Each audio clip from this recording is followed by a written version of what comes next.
지난주일에 바리새인과 헤롯 왕이 예수님께 나와서 질문을 통해서 예수님을 시험한 내용에 관한 말씀을 드렸습니다.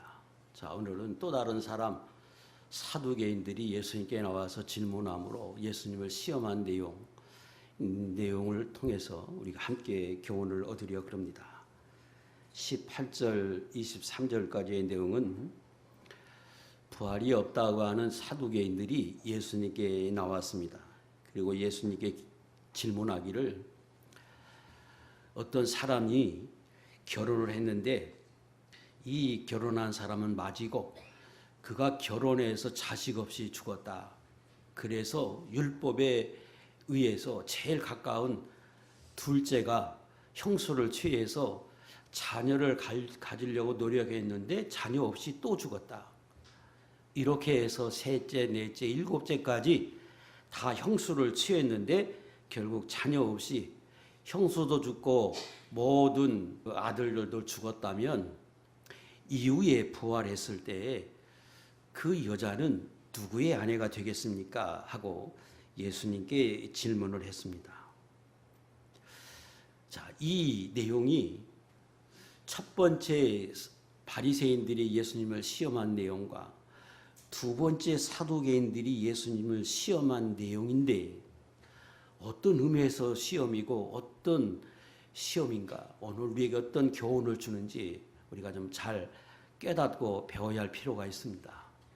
먼저 사두개인과 바리새인들이 어떤 사람인지 우리가 조금 살펴야겠는데, 원래 사두개인은 대제사장인 사독, 다시 말하면 다윗 때의 대제사장인 사독이라고 하는 사람의 이름을 해서 유래된 지파가 사두개파입니다. 그래서 이 사두개파는 성정 중심이요 제사장 중심으로 이루어진 학파인데, 이 사람들이 예수님 당시에 아주 중요한 학파 중에 하나였습니다.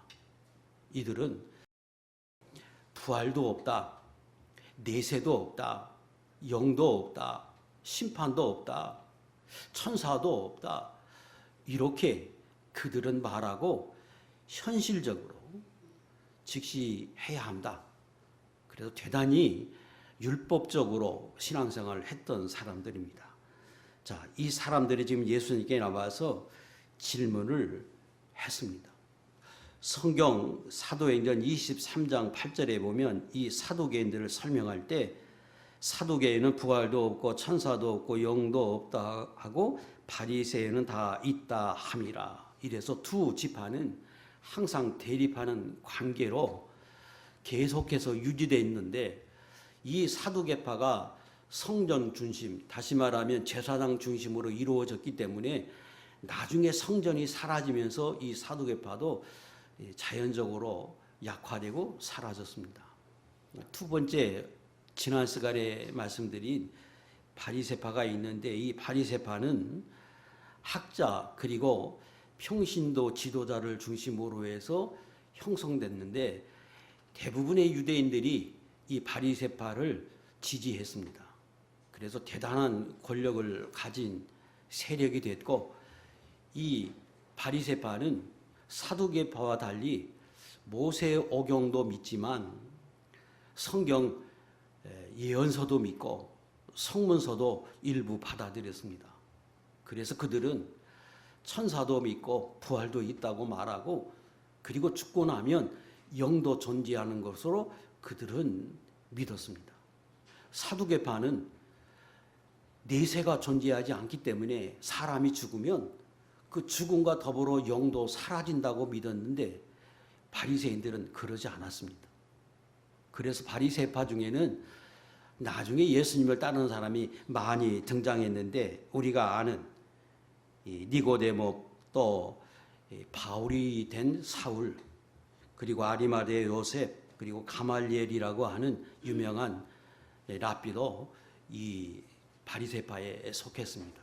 이 바리새파는 대단히 경건을 유지했고 모세 오경뿐 아니라 장로들의 유전도 믿어서 그들은 일주일에 2번씩 금식하고 하루에 3번씩 기도하는 거 철저히 지키면서 어떻게 하든지 경건하게 살려고 하는 이런 이 지파였습니다. 자, 지금 사두개파가 나와서 예수님께 질문을 했습니다. 의도가 무엇이냐? 그러면 크게 두 가지로 이야기할 수 있습니다. 하나는 먼저 자기들과 대립관계에 있는 바리새파가 와서 예수님께 시험했는데 실패했다. 그 말을 듣고 자신들이 훨씬 더 성경적이고 훨씬 더 진리에 가깝고 자기들의 생각이 옳다고 하는 걸 증명하기 위해서 지금 부활이 있다고 말하는 예수님과 부활이 있다고 하는 바리새인들을 누르기 위해서, 그들보다 우월함을 증명하기 위해서 지금 부활이 없다고 하는 것을 증거하기 위해서 이 질문을 한 것입니다. 또 하나는 아까 말씀드린 대로 이 사두개파가 제사장으로 이루어져서 성전 중심으로 그들이 활동을 했는데, 예수님이 첫 사역으로 성전에 오셔서 비둘기 파는 사람들, 돈 바꾸는 사람들, 매매하는 것, 그거 다 그 상을 엎어버리고 그들을 쫓아냅니다. 그리고 책망하니까 이 제사장 중심으로 되어 있던 사두개파가 대단히 분노하겠죠. 그래서 그들도 어떻게 하든지 예수님을 좀 제거하려고 그들도 함께 합세를 했습니다. 그들이 쓴 방법은 성전에 와서 그들이 볼 때는 예수님이 행패를 부렸는데 그 예수님의 행동이 성경에 어긋나고 하나님을 해방하는 일이라고 하는 것을 증거하면 그 율법에 의해서 예수님을 돌로 칠 수도 있고, 그리고 예수님을 처벌할 수 있겠죠. 그래서 예수님이 주장하는 말씀들, 전했던 모든 말씀들, 특히 부활이 있다고 말하는 그 말씀이 비성경적이다, 하나님의 말씀이 아니다고 하는 것을 증거해서 예수님이 옳지 못한 거짓 사도임을 증거해서 예수님을 지금 제거하려고 하는 목적을 가지고 예수님께 나와서 질문한 것입니다. 그러니까 궁극적으로는 그들도 예수님을 제거하려고 하는 목적을 가지고 지금 예수님께 질문을 한 것입니다. 자, 지난 시간에도 말씀드린 것처럼 지금 이 사두개파도 마귀들과 협의하거나 마귀의 지시를 받고 지금 행동하지 않습니다. 그들로 철저히 자신들의 이익을 지키기 위해서 나름대로 노력하고 그리고 연구해서 지금 예수님께 성경적으로 질문을 한 것입니다. 그들이 믿는 모세의 어경 안에 있는 신명기 25장의 말씀을 통해서 이 말씀에 이렇게 말씀하지 않았습니까? 그런데 그 말씀에 보면 계속해서 자식 없이 죽으면 제일 가까운 형제가 가서 결혼해서 아이를 낳아주라고 말했는데, 만약에 그 법이 하나님의 말씀 분명한데 그 말씀대로 다 실행해서 내세가 있다면, 천국이 있다면, 부활이 있다면 마지막에는 어떻게 되겠습니까? 그 천국에 가서 하나님 앞에 가서 그 여인은 도대체 그럼 누구 아내가 되겠습니까? 생각해 보십시오. 그 말은 곧 천국이 없다는 말이고 내세가 없다는 말이지 부활이 없다는 말이지, 부활이 있으면 얼마나 혼란하겠습니까? 상식적으로 이해되지 않습니다. 비논리적입니다. 이렇게 예수님께 지금 그런 의도를 가지고 질문한 것입니다. 다시 말하면 하나님의 말씀을 믿어도 상식적으로, 이성적으로 좀 맞아야지, 죽어서 사람이 흙으로 다 돌아가서 끝나는 것 같이 보이는데, 그런데 영이 있어 살아서 천국이 있다고 말하고, 그리고 거기에서 영원히 부활해서 산다고 말하는 그것이 성경하고 비교하면 그 상식적으로 말이 되겠습니까? 이런 유의 이 내용을 가지고 지금 예수님께 나와서 질문을 한 것입니다. 자, 우리가 유념해야 할 것은 지난 시간에도 말씀드린 대로 바리새인들도 사두개인들도 다 마귀하고는 전혀 관계없는 것처럼 보입니다. 그런데 마귀는 그들이 하는 행동과 그들이 했던 질문을 통해서 그걸 통해서 성도들을 미혹한다. 그러므로 하나님은 마귀의 종이라고 말하고 그리고 그걸 통해서 우리가 미혹이 되면 마귀의 종이 되어서 살 수 있다고 하는 것을 지난 시간에 말씀드렸습니다. 그걸 오늘 조금 더 진전하게 했는데 마귀의 궁극적인 목적이 무엇이냐 그러면 크게 세 가지로 정리할 수 있습니다.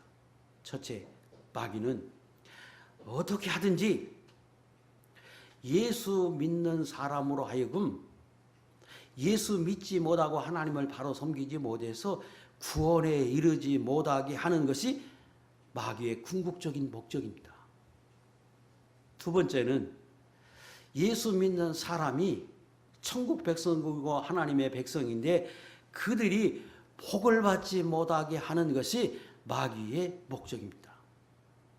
또 하나는 하나님 거룩한 사역을 회방해서 예수 그리스도를 통해서 이루어지는 모든 하나님의 건설을 방해하고 회방하는 것, 이거 마귀의 목적입니다. 그러므로 마귀는 어떤 사람에 통해서 하는 모든 행위, 말, 어떤 결과 이것들을 통해서 궁극적으로 자신의 목적을 이루기 위해서 끊임없이 오늘도 활동합니다. 그러므로 내가 하는 것 또 어떤 일을 통해서 내가 마귀의 목적에 부합하게 살면 그게 곧 마귀에게 지는 것이요 마귀의 종이 된다고 하는 사실을 우리는 알아야 한다는 겁니다. 지금 본문의 내용이 그 예수님께 나와서 성경적인 질문을 했을 뿐입니다. 그런데 성경은 그 예수님을 시험한 내용 세 가지를 묶어서 오늘 우리에게 교훈하시는 것은 이것도 마귀의 시험이었다. 그 어디에도 마귀의 말은 없는데 마귀의 시험이었다고 하는 것을 강조해서 오늘 저와 여러분들에게 교훈하고 있습니다. 자, 그래서 우리에게 적용해 보면 이런 거지요. 마귀는 직접적으로 우리를 시험하고 충동해서 의심하게 하고 불신하게 합니다. 우리의 마음속에서. 그러나 그것뿐 아니라 사람과의 관계 속에서 일어나는 모든 일 가운데서도 역사한다는 거예요. 지난 시간에 바리새인들이 노린 것은 세상 권력에 대항해라, 항거해라. 억울한 일 그냥 가만히 참지 말고 그저 항거해라. 그래서 싸우게 하고 그리고 붙들려 가게 하고 옥에 갇히게 하고 그래서 성도라고는 복을 받지 못하게 하고 궁극적으로 그런 일을 통해서 내가 하나님 앞에 믿음을 쓰고 바로 하려고 했는데 하나님 나를 옥에 보내고 나에게 이런 억울함을 당하게 합니까? 그래서 나라는 시험에 들어서 궁극적으로 하나님을 버리게 하겠지요? 마귀하고는 아무 상관이 없는데 그 어떤 사건을 통해서 궁극적으로 우리로 하여금 하나님으로부터 멀리하고 구원받지 못하게 하는 사람이 될 수 있다. 그게 곧 그 사건을 통해서 마귀가 우리를 시험하고 미혹하는 것이다. 이런 거예요. 오늘 말씀은 지금 사두개인들이 와서 예수님께 말하고 바리새인들에게 이야기하고 오늘 신약의 저와 여러분들에게 교훈하는 것은 하나님의 말씀을 믿어도 사리에 맞게 상식적으로 과학적으로 이성적으로 비춰보고 믿어야지. 그 말도 안 되는 내용들을 그걸 사실대로 믿는 것은 옳지 못하다. 이걸 주지시키고 그걸 간접적으로 우리에게 주어서 성경을 의심하게 하고 신뢰하지 못하게 하고 성령대로 살지 못하게 하려고 하는 것이 궁극적인 목적입니다. 세상 사람들 중에 얼마나 그런 사람이 많이 있습니까? 예수님 물 위에 걸어가는 사건이 그게 정말로 있었던 사건으로 믿느냐? 그거 상식적으로 있을 수 있는 일이겠느냐? 과학적으로 증명할 수 있느냐? 마귀하고는 아무 상관이 없어요. 그런데 그 말을 통해서 우리로 하여금 성경을 의심하게 하고 성경을 신뢰하지 못하게 하고, 그래서 성경을 온전히 믿지 못할 뿐 아니라 성경대로 살지 못하게 하려고 하는 것이 마귀의 술수라는 거예요.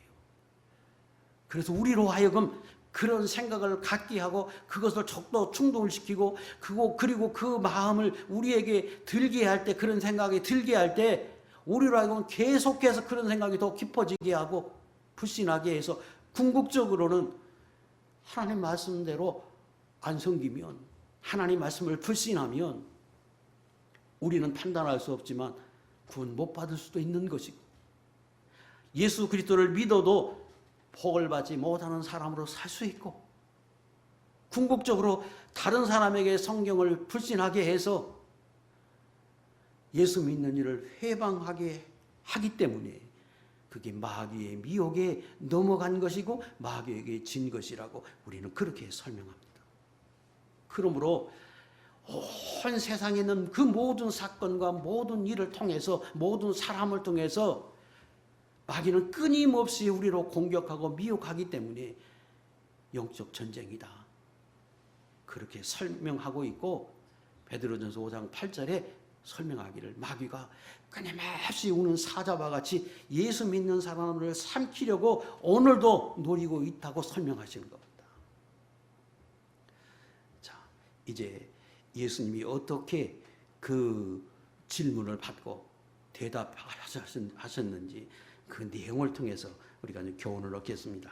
24절 이하에 예수님의 말씀은 크게 두 가지로 요약할 수 있습니다. 첫째는 너희가 성경을 알지 못해서 오해했다. 성경을 알지 못했다. 이해하지 못했다. 두 번째는 너희가 하나님의 능력도 알지 못해서 오해했다. 두 가지로 크게 정리할 수 있습니다. 그 질문을 받고 예수님의 말씀은 그거예요. 성경을 너희가 알지 못한다. 이해하지 못했다. 온전히 깨닫지 못했다. 하나님의 능력을 너희가 온전히 알지 못한 결과물이다. 이렇게 설명합니다. 쉽지요? 그저 다 예수 믿는 사람이 아는 겁니다. 그저 설명이 필요 없을 만큼 아주 간단한 건데, 그런데 이것이 확신하지 않으면 우리도 모르는 사이에 넘어질 수 있다는 거예요. 하나님의 말씀을 철저히 믿어야지, 신뢰해야 한다고 하는 전제가 있는 거예요. 두 번째, 하나님은 세상을 말씀으로 창조하신 전지전능하신 분이라고 하는 사실을 철저히 믿어야 하는 겁니다. 그러지 않으면 인간의 지식과 과학과 세상 논리로 보면, 하나님을 신뢰하지 못하고 말씀을 믿지 못하면, 마치 증명해서 믿으려고 하면, 그러면 계속해서 이게 불신이 생기고, 그리고 궁극적으로 시험에 들고 맙니다. 자, 구체적으로 예수님이 그런 큰 틀의 두 가지를 말씀하셨고, 그 증거 속에서 구체적으로 지금 특별히 두 가지로 강조하셨습니다. 하나는 누가복음 20장 34절과 35절에 이 말씀이 있어요. 누가복음에 있는 이 말씀 속에는 표현을 이렇게 하셨습니다. 34절, 35절 읽겠습니다. 시작. 예수께서 이르시되 이 세상의 자녀들은 장가도 가고 시집도 가되 저 세상과 및 죽은 자 가운데서 부활함을 얻기에 합당히 여김을 받은 자들은 장가가고 시집가는 일이 없으며 이랬습니다. 분명히 예수님이 확실하게 밝히신 것은 이 세상과 저 세상으로 나누셨습니다. 다시 말하면 우리가 사는 이 세상이 있고, 그리고 지금 사두개인들이 말하는 저 세상 내세가 없다, 영도 없다, 죽음은 끝이라고 말하는 거 틀렸다. 저 세상도 있다. 분명하게 말씀하십니다. 그게 성경이지요. 그래 그걸 아주 예수님은 간단하게 분명하게 밝히셨습니다. 이 세상의 자녀들은 장가도 가고 시집도 가고 이 세상에는 장가가고 시집가지요. 그러나 저 세상은 다르다 하고 저 세상을 분명히 구별했는데 저 세상에도 속한 사람이 다르다고 하는 사실을 분명히 말씀하십니다. 저 세상과 및 죽은 자 가운데서 부활함을 얻기에 합당히 여김을 받은 자들, 그게 누구냐? 저 세상에 가서 살 사람들이에요. 부활하기에 합당한 사람, 예수 믿는 사람이지요. 그 사람들이 사는 세상, 저 세상이 있다. 그리고 그 세상에는 누가 사느냐? 부활이 있고 부활해서 부활한 사람이 가는 세상이다. 그리고 그 세상에는 장가가고 시집가는 일 없다. 또 정확하게 말하면 그 필요가 없다 하고 분명하게 설명하십니다. 그래서 예수 믿는 사람이 다 아는 사실이고 확실히 믿어야 합니다. 이 땅에 살다가 죽으면 반드시 저 세상에 있다. 예수 믿는 사람들을 위해서 준비한 저 세상이 반드시 있고 저 세상에서 우리가 산다. 그때 예수 믿는 사람이 죽으면 흙으로 육체는 돌아가고 영은 죽지 않고 천국에 들어가서 사는 것 일반적으로 다 우리가 그렇게 믿습니다. 그런데 성경은 저 세상에 사는 그 세상은 부활한 사람들, 부활함에 합당한 사람들이 사는 세상이라고 말해요. 그때 그 부활은 무엇을 의미하느냐 그러면 영이 살아서 죽지 않고 그 세계에 가서 산다. 그것만 말하는 게 아니고 부활해서 산다고 하는 말은 육체도 산다는 말이요. 물읍시다. 부활이라고 하는 말이 영이 산다고 하는 의미로 말한 겁니까? 아니면 죽었던 몸도 다시 살아난다는 의미로 말한 것이 부활입니까? 전자입니까? 후자입니까? 후자지요. 부활을 믿는다는 말은 영이 죽지 않고 사라지지 않고 천국에 가서 산다는 말이 아니고 그건 당연한 거고 육체도 다시 살아나서 부활해서 신령한 몸이 돼서 육체까지 산다고 하는 말이 포함된 말이요. 그러므로 예수님이 지금 내세가 존재하고 그 내세에는 부활하게 합당한 사람들이 가서 사는 세상이라고 말해서 예수 믿는 사람은 죽으면 반드시 부활해서 육체도 살아나서 신령한 몸이 돼서 산다고 설명하십니다. 그때 그 성도들의 몸을 본문에서는 어떻게 설명했는가 그러면 25절 사람이 죽은 자 가운데서 살아날 때에는 장가도 아니 가고 시집도 아니 가고 하늘에 있는 천사들과 같다고 설명합니다. 그때 우리의 몸은 부활해서 몸을 가지는데 그 몸이 천사와 같이 보일 수도 있고 안 보일 수도 있고 먹어도 되고 안 먹어도 되고 죽지 않는 그런 신령한 몸이라고 하는 것을 말씀하세요. 이게 예수 믿는 사람이 죽어서 사는 저 세상입니다. 그렇게 설명하셨어요. 두 번째 강조한 것은 예수님이 반드시 예수 믿는 사람들이 죽고 나면 부활도 있다, 천사도 있다, 이걸 확실히 하셨습니다. 지금 사두개인들이 그거 부인했잖아요. 부활이 없다고 하는 것을 지금 증거하기 위해서 예수님께 와서 질문했는데 예수님은 분명히 있다고 설명하세요. 그런데 설명할 때 두 가지로 전제하잖아요. 너희가 성경을 몰라서 하는 말이다. 알지 못해서 오해했다. 또 하나 하나님의 능력을 알지 못해서 너희가 오해했다. 두 가지를 전제하고 말씀하세요. 부활은 지금 본문에도 명확하게 부활을 밝히셨습니다. 25절에 살아난다. 그리고 그 부활은 구약에도 부활이 있고 부활을 예언하셨습니다. 많은 사람들이 생각할 때 부활은 신약 성경에 와서 예수님이 설명한 것으로 설명해요. 아니요. 부활은 구약 성경에도 명확하게 부활을 예언하셨습니다. 시편 26편 19절 시작.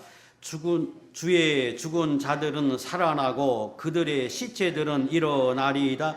티끌에 누운 자들아 너희는 깨어 노래하라. 주의 이슬은 빛난 이슬이니 땅이 죽은 자들을 내어 놓으리로다. 구약의 예언이. 다니엘 12장 2절에도 땅의 티끌 가운데서 자는 자 중에 죽은 자 중에는 많은 사람이 깨어나 영생을 받는 자도 있겠고 살아나서 영원히 산다고 분명히 말씀하십니다. 지금 예수님이 지금 성경에서 구약에도 말씀했는데 너희가 그걸 오해했다. 알지 못했다.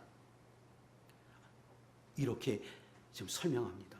그러니까 유대인들은 구약의 율법을 철저히 믿고 있는 그들이 구약에는 없고 신약에서 예수님이 말씀하셨으니까 부활은 없다. 그것을 지적하면서 아니다. 구약에도 있다. 하고 예수님이 지금 말씀하신 것입니다. 또 사람들이 이성적으로 생각할 때 왜 부활이 없다고 말하느냐. 그게 어떻게 가능한 일이냐. 죽어서 흩어져서 흙이 돼버렸는데 사라져버렸는데 불에 태워졌는데 그 어떻게 살아난다고 말하느냐. 그 부분에 대해서 예수님은 말씀하시기를 너희가 하나님의 능력을 알지 못한다. 하나님은 아무것도 없는 무에서 유를 창조하신 분인데 죽어서 흙으로 돌아갔다고 죄가 되었다고 그걸 부활 못 시키겠느냐. 너희가 하나님의 능력을 알지 못한 것이고 그걸 깨닫지 못해서 오해한 것이지. 하나님의 능력은 얼마든지 할 수 있다고 지금 예수님이 말씀하신 겁니다. 빌립보 3장 21절에도 있습니다. 예수님은 만물을 자기에게 복종하게 하실 수 있는 자의 역사로 우리의 낮은 몸을 자기의 영광의 몸의 형체와 같이 변하게 하시리라. 예수님의 몸, 신령한 몸과 같이 마지막에 우리들도 그 예수님이 창조주로서 우리도 그렇게 신령한 몸으로 변화시키신다고 분명하게 성경에 말씀하고 있습니다. 또 부활은 이성으로 믿지 못해서 사람의 이성과 지식과 경험에 의해서 과학적으로 증명하려고 할 때에 상식적으로 말이 되지 않는다고 지금 그들이 부정한 거예요. 신명기 25장의 말씀을 통해서 한 여자가 7 형제하고 같이 결혼해서 같이 살았다면 나중에 어떻게 누구의 아내가 되겠습니까? 애매하잖아요. 그러니까 부활이 없다. 왜? 인간의 상식에 어긋나니까. 지식적으로 말이 안 되니까. 이걸 예수님이 지금 이 부분에 대해서 말씀하실 때 누가복음 20장 35절 36절에 이렇게 말씀하셨습니다. 시작. 저 세상과 및 죽은 자 가운데서 부활함을 얻기에 합당히 여김을 받은 자들은 장가가고 시집가는 일이 없으며 그들은 다시 죽을 수도 없나니 이는 천사의 동등이요 부활의 자녀로서 하나님의 자녀임이라. 다시 너희가 부활하고 나면 죽을 수도 없다. 그때는 천사와 동등되고 영원히 하나님의 자녀로 산다. 이렇게 설명하십니다. 그때에는 장가가고 시집가는 일이 없다고 설명하셔요. 여기 장가가고 시집가는 일이 없다고 하는 표현은 이런 의미입니다. 원래 하나님이 일가를 만드실 때에 남자와 여자로 만드십니다. 처음에 만들 때는 남자만 만들었지요. 그런데 홀로 사는 것이 보기 안 좋아서 서로 협력하고 사랑하는 사람이 필요해서 여자를 만들어서 한 가정을 이루게 하셨습니다. 그런데 천국은 그럴 필요가 없는 것이에요.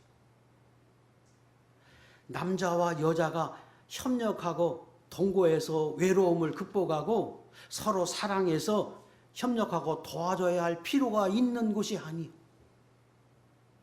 그곳은 고통도 없고 그리고 그곳은 죽을 수도 없는 곳이고 그런 곳이기에 누군가의 도움이 필요하지 않습니다. 외로울 수 없는 곳이에요. 그래서 천국은 결혼이 필요 없는 것인데 너희가 오해했다. 이 땅에 있는 너희가 알고 있는 지식, 너희가 알고 있는 그 상식에 근거해서 성경을 오해하고 하나님의 뜻을 이해하려고 하다 보니까 너희가 성경을 알지 못하고 믿지 못할 뿐이지 천국은 그런 것이 아니라고 분명하게 설명하십니다. 자, 다 아는 사실인데 성경이니까 본문의 말씀에 충실해서 제가 설명 지금 하고 있습니다. 또 26절에 또 하나의 증거로 주님이 말씀하십니다. 이전에 하나님이 모세에게 하신 말씀을 근거로 해서 죽어서 지금 무덤에 들어간 조상들이 현재 죽어서 사라진 것이 아니라 그들이 살아서 하나님과 더불어 영원한 천국에 살고 있다고 하는 증거로 하나님의 말씀을 들었습니다. 거기 26절에 있는 말씀은 출애굽기 3장 6절에 있는 말씀입니다. 또 이르시되 나는 내 조상의 하나님이니 아브라함의 하나님, 이삭의 하나님, 야곱의 하나님이라. 모세가 하나님 배웠기를 두려워하여 얼굴을 가리매. 출애굽기 3장 6절의 말씀은 모세에게 하나님이 하신 말씀입니다. 모세는 여기 등장하는 아브라함보다 무려 600년 이후에 생존한 사람입니다. 그러니까 아브라함보다 600년 이후에 살았던 모세에게 하나님이 나타나서 말씀하실 때 나는 아브라함의 하나님이다, 이삭의, 야곱의 하나님이라고 말씀하시면 그들이 만약에 죽어서 600년 전에 사라져서 없어졌다면 없어진 그들의 하나님이라고 하나님 말씀하셨겠느냐. 그들이 죽지 않고 지금 하나님과 더불어 영원한 천국에서 살고 있고 생존해 있기에 하나님이 당신을 소개할 때에 아브라함의 하나님, 이삭의 하나님으로 설명한 것이지 죽어서 사라졌다면 하나님이 그렇게 말씀하지 않았다. 그래서 모세에게 말씀하신 그 말씀을 통해서도 인간이 죽지 않고 영원히 살 수 있다, 살아 있다 하는 요지의 말씀을 주님이 하셨습니다. 자, 이제 결론을 좀 다시 맺겠습니다. 다 아는 내용을 제가 이렇게 계속해서 설명드렸습니다. 지난 시간과 이번 시간에 걸쳐서 지금 사람이 예수님께 대한 시험하는 내용입니다. 그 시험이 어찌 보면 아주 간단하고 시험 같지도 않은 시험인데 성경은 예수님이 시험 받았다고 설명하십니다. 대항해라, 항거해라, 싸워라. 침묵하지 말고 가만히 있지 말고 대항해라, 외쳐라. 근데 그게 마귀의 시험이었다. 오늘 여긴 하나님을 믿어도 이성적으로 상식에 근거해서 믿어야지. 그저 무턱대고 믿지 말라. 이것이 그저 바리새인들, 사두개인들이 와서 한마디 한 것 같은데 그것이 궁극적으로는 시험이고 그 말을 통해서 마귀가 예수 믿는 사람들을 끊임없이 충돌하고 예수 믿는 사람으로 하여금 복을 받지 못하게 하고 궁극적으로 그렇게 나가다 보면 구원에 이르게 하지 못할 수 있고 궁극적으로 하나님을 회방한다고 설명하십니다. 고린도서 1장 18절 이하의 말씀 읽겠습니다. 18절 19절 시작. 십자가의 도가 멸망하는 자들에게는 미련한 것이요 구원을 받는 우리에게는 하나님의 능력이라. 기록된 바 내가 지혜 있는 자들의 지혜를 멸하고 청명한 자들의 청명을 폐하리라 하였으니. 예수님이, 하나님이 이 세상에 있는 지혜로운 사람들, 청명한 사람들, 지식자라고 하는 사람들, 그런 사람들의 지혜를, 청명을 폐하셨다고 말씀하십니다. 다시 말하면 그들이 정말로 지혜롭고 청명한 사람들인데 하나님의 그들의 청명을 다 폐하셨다는 말은 그 청명이 아무 의미 없게 만들었다. 그래서 그들이 청명 없는, 지혜 없는 사람으로 한순간에 만들어버렸다. 이렇게 물리적으로 하나님이 그렇게 행하셨다는 말이 아니에요. 분명히 세상 지혜자들, 지식자들, 훌륭한 분 많지요. 그런데 하나님이 십자가의 도를 통해서, 다시 말하면 예수 그리스도가 이 땅에 오셔서 십자가에 피 흘려 주시는 그 사건이 믿는 사람에게 죄를 사하고 그 믿는 사람들의 죄를 사함으로 인하여 그들이 곧 하나님의 자녀가 되어서 영생을 얻을 수 있다고 하는 이 진리를 하나님이 행하셨는데 그걸 통해서 구원의 은혜를 베풀어 주셨는데 세상 지혜자들이 볼 때에는 그게 얼마나 어리석어 보이는지 얼마나 미련해 보이는지 모른다는 거예요. 그 다음 절. 이 세상이 자기 지혜로 하나님을 알지 못함으로 하나님께서 전도에 미련한 것으로 믿는자들의 구원하시기를 기뻐하셨더라. 그래서 세상 지혜자들이 볼 때는 정말로 미련해 보이는 것. 그래서 그 말씀을 듣고 전도해서 그 말씀을 믿고 실제로 신뢰하는 사람들에게 구원을 베풀어 주시는 이 하나님의 계획이 얼마나 어리석어 보이고 얼마나 미련해 보이고 세상에 제일 나약한 사람들이 신에 의존해서 살아보려고 하는 사람들처럼 보여서 하나님 그 방법을 통해서 구원 얻게 하셨다는 겁니다. 그래서 궁극적으로는 하나님의 말씀을 믿는 사람, 곧 자기의 연약함을 알고 또 자기가 최고이고 자기 지식에 의존하고 세상 지식에 과학에 의존하는 사람이 아니라 겸손히 하나님의 말씀을 믿고 따르는 사람에게 진정한 복을 받고 은혜를 입고 구원에 이르게 하는 하나님의 은혜를 베풀어 주셨다고 설명하십니다. 이것이 하나님의 구원의 방법이요, 이것이 하나님이 은혜 주고자 하시는 사람에게 은혜 주는 방법이라고 설명하십니다. 말씀을 정리하겠습니다. 오늘 예수 믿는 저와 여러분이 이렇게 수련에 나와서 하나님을 섬기며 말씀대로 살려 하는 이 일이 세상 사람들이 볼 때는 참 어리석어 보이고 가치 없어 보이고 그리고 연약한 사람들이 뭔가 신에 의존해 살려고 하는 연약한 자의 모습처럼 보일 수 있으나 그러나 그것이 지혜 있는 일이요, 그것이 겸손한 일이요, 진정한 복을 받는 일이요, 천국의 상을 얻는 그런 길임을 우리는 깨닫고 어떻게 하든지 악한 마귀의 괴계에 지지 말고 승리해야 하는데 그 승리가 내가 악한 마귀의 종이 돼서 살지 말고, 두 번째는 이 어떤 세상의 일들을 통해서라도 악한 마귀는 궁극적으로 우리를 그 세 가지, 하나님부터 멀리하고 하나님의 말씀을 실천하지 못하게 하고 복을 받지 못하게 하고 하나님을 해방하려고 하는 그 일을 이루기 위해서 끊임없이 노력하는 줄 알고, 우리는 그 어떤 일 속에서도 그 반대되는 삶을 살아야 한다.